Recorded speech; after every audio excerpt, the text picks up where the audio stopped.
Dateline 2023. Hey, Vinyl Peeps. It's Vinyl Ventures, John and Jay, and are you ready for your 2023 wrap-up? It's been a big year. It's been a big year for the music industry, for the streaming industry, for vinyl sales, for physical product sales. A lot of that stuff is just on the rise. Yeah, coming off 2022 when vinyl took over digital sales, we expect 2023 to be just as... We don't have the final data yet. Sorry. Yeah. But we expect 2023 to be bigger than last year. Yeah. A lot of people, one of the funniest things that we've been hearing is that younger people are actually buying physical media. And a lot of those people are buying vinyl. And a huge fraction, not even a fraction, a huge percentage of those people, those younger people buying vinyl don't even have record players. Which is pretty humorous. Well, I mean, it's kind of becoming sort of, I liken it to a baseball card collecting thing, you know, and we've talked about how we like having them on the shelf behind us. It's not just a medium for listening to music. It's a centerpiece or a discussion piece. And, you know, anything to get people actually buying records or CDs, because CD sales just keep going up too. So anything that gets that going, I think, is great for the music industry. Well, and you know, it's pretty humorous. A lot of vinyl groups we're in and people we talk to at record shows, they have multiple turntables. Oh, yeah. I really only have one functioning turntable. and a lot of people are intentionally buying two copies of stuff. Or, you know, they're more open to, okay, I've got a copy of this old Beatles album that I scratched up that belonged to my mom, Mr. Russell. Yesterday was his birthday, by the way. Happy birthday, Mr. Russell. Belated. You know, a lot of people are more open to replacing those copies of things. It's really strange. It's really strange to me to see this thing just continue the way it has, especially with the financial issues that everybody's having. You'd think that sales of music and especially vinyl, with as expensive as it is, would maybe not be creeping as far up as it is, but it just keeps going. Well, and it's all about nostalgia, but that's happening across everything. And I think it's because people are growing weary of not having a physical media. I mean, or a physical thing, you name it, whatever it is.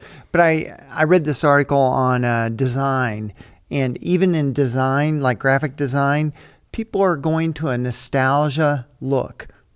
Yeah. Which is, I don't know. I don't get it. I think it's a matter of people just looking as much backward as they are forward.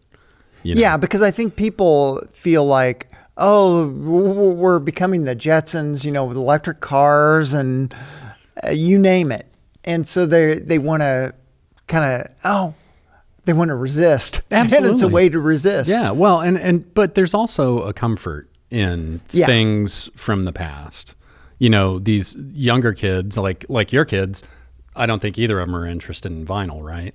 No. But, you know, there are some kids who probably pick that up from their parents picking it back up.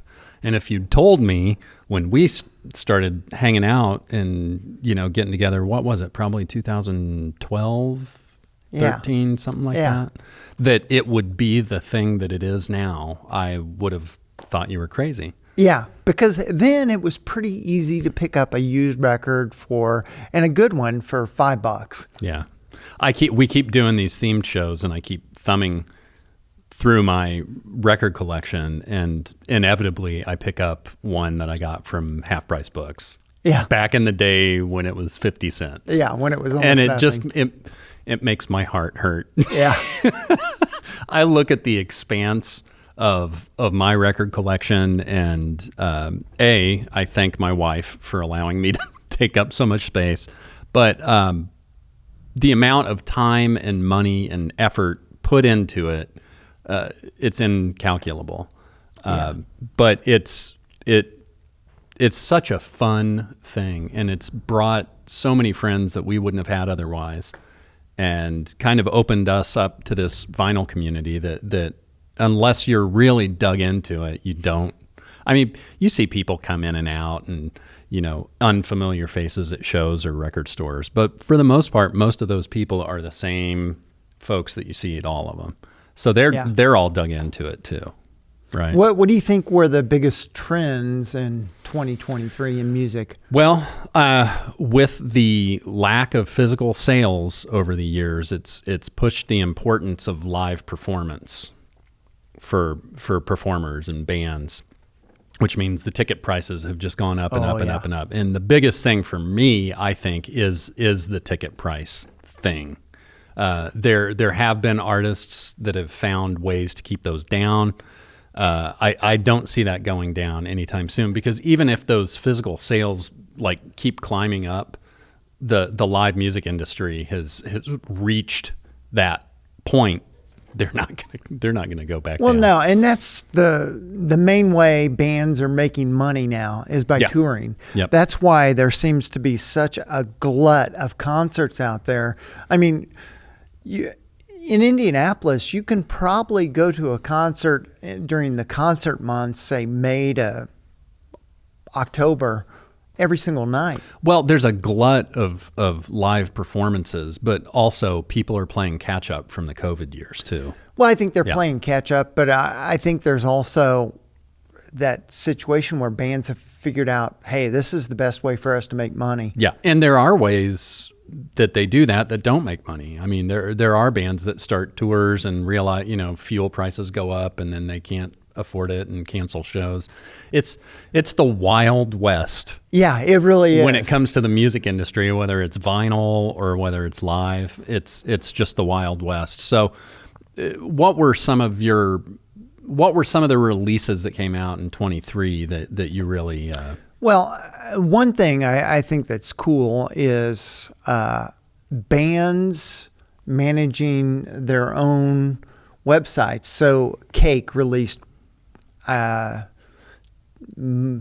can't remember which one it was, but they did another release. And for the longest time, the Cake albums were the hardest ones to get. Pressure Chief. Mm-hmm. Oh, okay. Yeah. And I mean, they don't have a huge catalog, so they can release them slowly, and build excitement. Because the Cake box set that came out on RSD several years ago was the most sought after, one of the most sought after pieces of vinyl. And hundreds of dollars. Yeah, thousands now. Yeah, it's really creeped up there. Well, the other thing, I mean, that COVID did was it backlogged a lot of the pressing plants. And so that, that set either local bands or national or international bands back as far as new releases that they can make themselves and sell on their websites, or back catalog stuff that the big record companies are trying to do. So luckily, I feel like that stutter step is behind us, and the record producing industry is moving along great. My favorite thing about 2023 is, for me personally, is I dove back into country music kind of hard, listening to Midland, and it's kind of reopened that world to me. And it's pretty amazing how few country releases you see.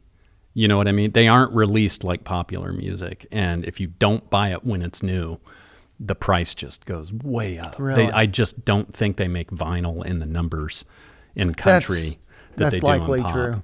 But, Taylor Swift, also a huge story in 2023, re-recording her entire catalog and, releasing it herself. And she also put that movie out herself. Yeah. Self-releasing everything. So that may be the way of the future too, with these people that become huge pop stars. They can skirt the movie industry and they can skirt the record industry and just do it themselves. Yeah, if you're talking music, Taylor Swift has reinvented the wheel. Yeah. She really has. I mean, both record store days, all we heard was Taylor Swift. Yeah. I mean, at record store days, you have tons of people in line to get Taylor Swift, not only for maybe a kid in the family, but they're fans. Yeah. Yeah. And I think this must be the way it was in the 60s with the Beatles, because a lot of young kids were really into the Beatles, but people grew up with them. So by the late 60s, they're in their 20s. Yeah.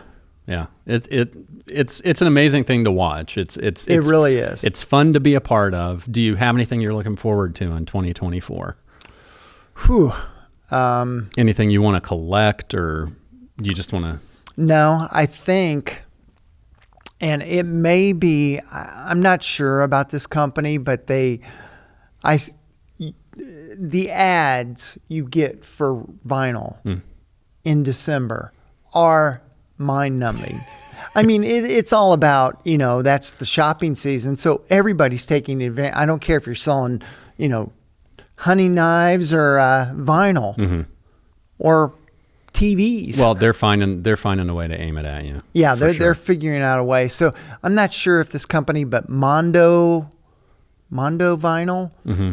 So they had a repress of one of my whales.